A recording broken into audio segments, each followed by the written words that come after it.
மென்மையாய் மெல்ல நகரும் இந்த நாட்குறிப்பில் வன்மையாய் நீ வந்து சேரும் மாயம்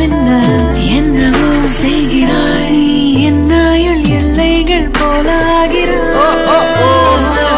காந்தமாய் என்னை ஈர்க்கும் உந்தன் அன்பு இன்று சாந்தமாய் என்னை கட்டி போடும் காலம் என்ன